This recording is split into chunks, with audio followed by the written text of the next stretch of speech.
Et c'est donc peut-être le moment de reporter le masque dans les allées du marché de Noël à Strasbourg. Le plus vieux marché de Noël de France qui a souffert à cause du Covid ces dernières années. Alors avec la 452e édition qui a débuté hier, les organisateurs espèrent tout de même attirer plus de 2 millions de visiteurs cet hiver.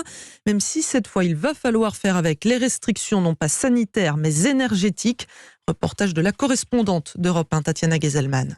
En espagnol, Espectacular. en allemand Ganz schön. ou en anglais. It's amazing, beautiful, a fairy tale. Les réactions sont unanimes face au grand sapin de 30 mètres de hauteur, aux angelots de la cathédrale et aux centaines d'étoiles lumineuses disséminées dans toute la ville. C'est magique. On vient tous les ans et on a toujours la lumière dans les yeux. C'est fabuleux. Déjà là, les anges qui s'allument. On avait peur qu'avec les restrictions, il y ait moins d'éclairage, mais c'est fabuleux, c'est un vrai spectacle. Pourtant, la municipalité a effectivement réduit la voilure, confirme Guillaume Lipzig, adjoint à la ville. On a entre 10 et 20% d'installations en moins. Des illuminations qui s'éteignent par ailleurs à 23h contre minuit lors des précédentes éditions. On est entre 5 et 10% d'économie de consommation électrique. Côté commerçant, la sobriété passe par une disparition des chauffages dans les cabanons. L'énergie était finalement tellement peu chère qu'on se le permettait. Alors que ça, je suis super bien dans mon chalet, je peux travailler pieds nus même. Pieds nus jusqu'à 20h seulement, car pour les chalets aussi, les horaires ont été réduits d'1 heure pour faire des économies d'énergie. Strasbourg, Tatiana Geselman, Europe 1.